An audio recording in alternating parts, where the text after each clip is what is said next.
Students, chapter number 4 methods of calculating national income में मैंने आपको बताई 3 मेथड होते हैं। Value added method, income method, expenditure method. Value added method को मैंने एक्सप्लेन भी आपको किया। आज उसके रिलेटेड कुछ क्वेश्चंस मैं आपको बता रहा हूँ, कैसे अगर क्वेश्चन आपको मिलता है तो सॉल्व करेंगे आप। एक एग्जांपल है, on the basis of following data about the economy which was consist on the two firm. एक इकोनॉमी के अंदर केवल 2 फर्म हैं, आपको उसमें फाइंड आउट करना है value added by A and B. A और बी ने इंडिविजुअली कितना कितना वैल्यू एडेड किया, और साथ ही साथ ग्रॉस वैल्यू एडेड भी निकालना है, माने जीडीपी एट एफसी भी आपको निकालना है। सबसे पहले आपको वैल्यू एडेड मेथड से जो फॉर्मूला अप्लाई करेंगे वो क्या होगा आपको, output, value of output minus intermediate consumption. ठीक है, आई सी। तो चलो फॉर्मूला आपको याद है।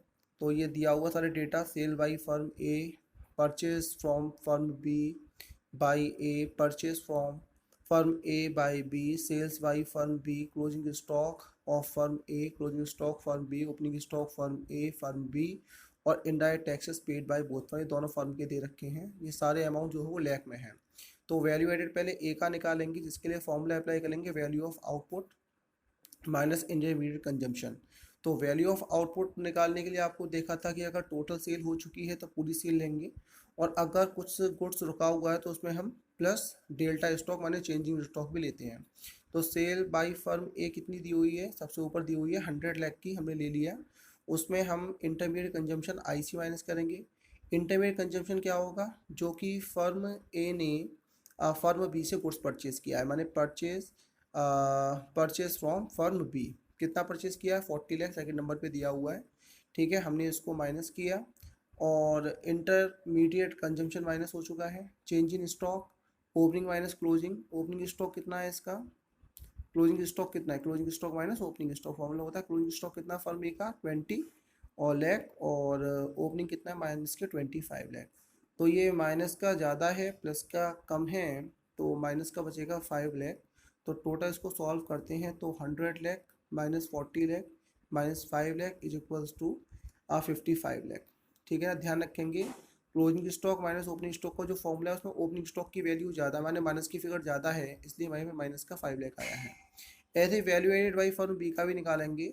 Cell by firm B, purchase from firm A, formula वही लगाएंगे पहले की तरह। जितना भी वैल्यू ऑफ आउटपुट है उसमें से हम माइनस कर देंगे इंटरमीडिएट कंजम्पशन, और चेंज इन स्टॉक को ऐड करेंगे। तो सेल फर्म बी की कितनी दी हुई है, सबसे ऊपर दी हुई है, कितनी है फर्म बी की सेल, ये दी हुई है आपको। फर्म बी की सेल कितनी है, 200 लाख की दी हुई है, तो 200 लाख हमने ले लिया। माइनस परचेज फ्रॉम फर्म ए कितना दिया हुआ है, 60 लाख, और इसमें ओपनिंग स्टॉक कितना है इसका 45 लाख, और क्लोजिंग कितना है 35 लाख। ठीक है, तो इसको हम सॉल्व करते हैं। तो ये 35 लाख और 45 लाख का डिफरेंस होता है 10 लाख, और ये भी माइनस की फिगर ज़्यादा है। इसको सॉल्व करेंगे तो 130 लाख टोटल अमाउंट आएगा फर्म बी और फर्म ए का। अब जो आंसर आपके निकल के आए थे फर्म ए और फर्म बी, टोटल जीडीपी निकालने के लिए मैंने आपको बताया था क्या करना होता है, कि दोनों फर्म की वैल्यू को ऐड कर लीजिए, और उसमें से डेप्रिसिएशन प्लस करना है, I F I A, net नफिया, net factor income from abroad plus करना है, और एनआईटी को माइनस करना है।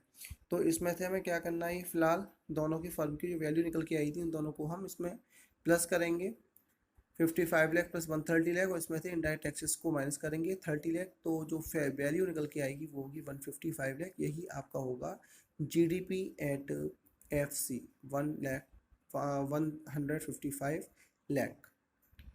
एक और एग्जांपल मैं ले रहा हूँ आपको समझाने के लिए, जिसमें दिया हुआ है आपको calculate gross value added at market price और national income from the following. जल्दी से आप फॉर्मूला रिवाइज करेंगे अपने दिमाग के अंदर। इसको G V at M P या G D P at M P भी इसी को कहते हैं। उसमें डेप्रिसिएशन को माइनस करेंगे, प्लस करेंगे नफिया एन एफ आई ए, और एन आई टी को माइनस करेंगे। ऐसा करने से निकल के आएगा आपका N N P at F C. तो दिया हुआ है आपको वैल्यू ऑफ आउटपुट, तीनों सेक्टर हैं, primary sector, secondary sector, tertiary sector, और ये सारे अमाउंट जो है वो लैख में दे रखे हैं। वैल्यू ऑफ इंटरमीडिएट इनपुट्स भी दिया हुआ है तीनों सेक्टर्स का, इनडायरेक्ट टैक्सेस दिए हुए हैं paid by all sectors, combined हैं सारे।